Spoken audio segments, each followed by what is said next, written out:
like Jeremy said, I kind of think certain things are perfect. There's very few things are perfect. Yeah, those might be perfect movies. What more can you do to really? When I judge a movie, when you my try 10 to out add of 10, to it, you get stuff like the Rings of Power. You get stuff like now they're making a Golem movie Right after the hit Golem game, The Ring of Golem. The problem with Golem is the that hit Golem game. Yeah. You know the ending to that movie, so that movie is a tragedy. It's going to be a postmodern tragedy. We know where it leads. Like I can't imagine a hopeful Tolkien like in spirit movie from a Golem movie. I just can't. No.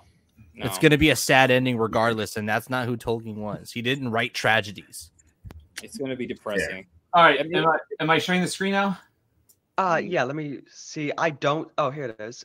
Yeah, it's just on our thing. So here. Okay. So I got the video. Yeah. So I'm gonna show Jeremy the video that I found him in, and there's quite a bit of familiar faces. All right. Oh no! You ready, Jeremy? Fuck, you're about to pull up. Yeah, let's do it. All right, here we go. So. Johnny, you're on the wrong tab. I am? Yep. Don't show the porn. Yeah. The hentai. Wait, is this full screen right here? No, that's delete your history, Johnny. Delete your history. Switch tabs, Johnny. Show us I wish it was Sydney Sweeney at the end.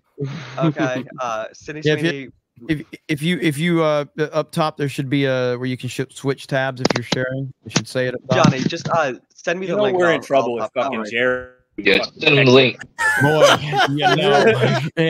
we're really fucked if Gary comes in here and tries to tell us we're doing why not? Right? We should all give up if Gary's correcting this. Green-haired anti-liberal is kind of our X-ray girl. We really need her right now. I wanted to in control of the video though. Just send it to Kaylin. Yeah, just send it to me, Johnny.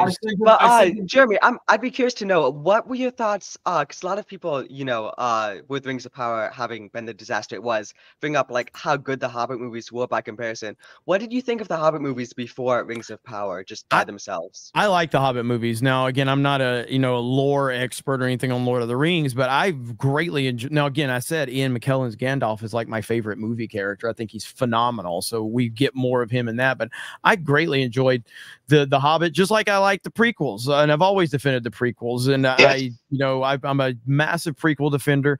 I don't try to get on my side. You talk shit on The Dark Knight Rises, Crease King. Yes, I did. Yes, I did. You know what? I'll still do it. Okay, like I know we boys and everything. I know I'm your number one black friend, but I got my opinions. Okay, it's all good. Was retarded.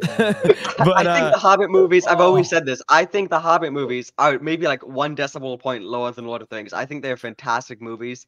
And to even compare them to something like Rings of Power is insane to say they look better by comparison. I think they're phenomenal. But where I'm leading with this is we got to see a really good Golem in them that was identical to the Golem and acting-wise, writing-wise that we saw in Lord of the Rings. And with this new Golem movie, I mean, Andy Serkis is directing and he's playing Golem, which are good signs. But what are your thoughts, Jeremy? Are you optimistic? Do you think it might be a hit? Or I am not optimistic because I am, and maybe again, this is just me, but my and I remember talking about this on Friday Night Tights when it came up, but my mind is trained to expect the worst from anything that I love in the entertainment world. I'm waiting for Christopher Nolan to come out as trans tomorrow, just because that's just, I'm just waiting for it. I'm preparing myself for it. So I don't want to have faith in this project moving forward because, I mean, it's like anything else. Like I said this as an example. You all know who Howard Stern is, right? Yes. Okay. So back in the day, like let's just hypothetically, Howard Stern died in the 90s or 2000s. Okay. And then could you imagine people in 2020 going with all the stuff happened? Like, man, if Howard Stern was still here, he'd be calling this bullshit out.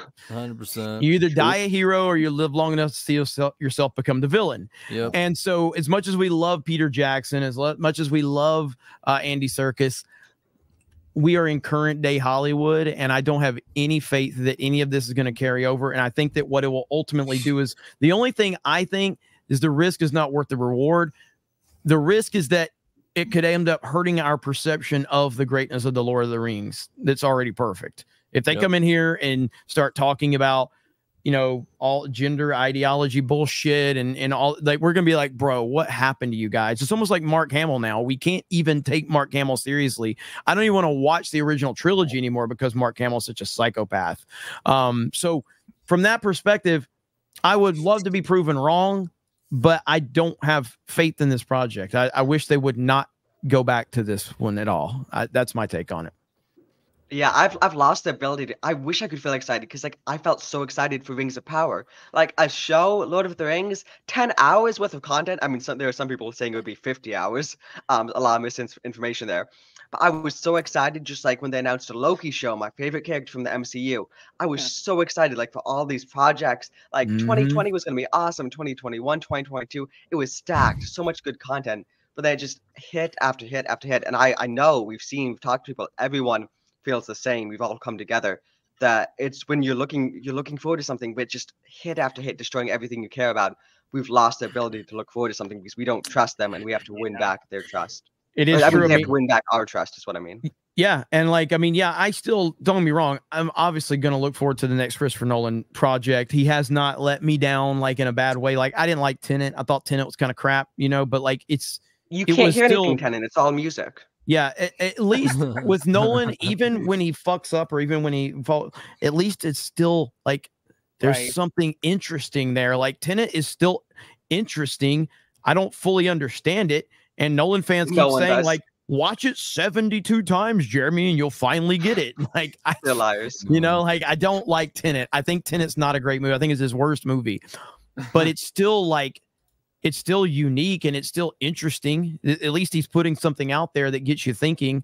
So I'm still looking forward to his next project, but I'm preparing myself to be disappointed.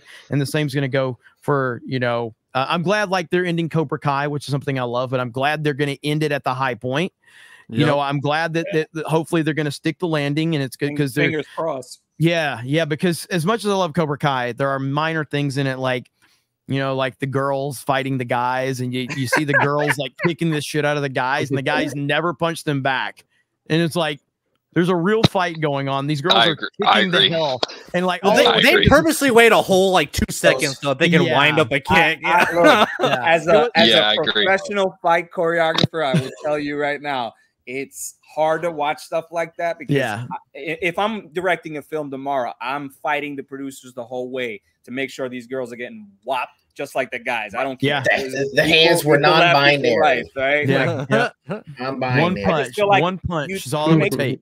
You just make the women more likable, man, to see them take the same kind of shit and come around to get like win the battle in a more creative way, right? Maybe not blow for blow like they always do these days in action movies, but you know, get crafty with it, get smart with it. But they can't help themselves. They got to make these girl bosses beat the shit out of every guy they run into. Bullshit. It's ridiculous. It really is.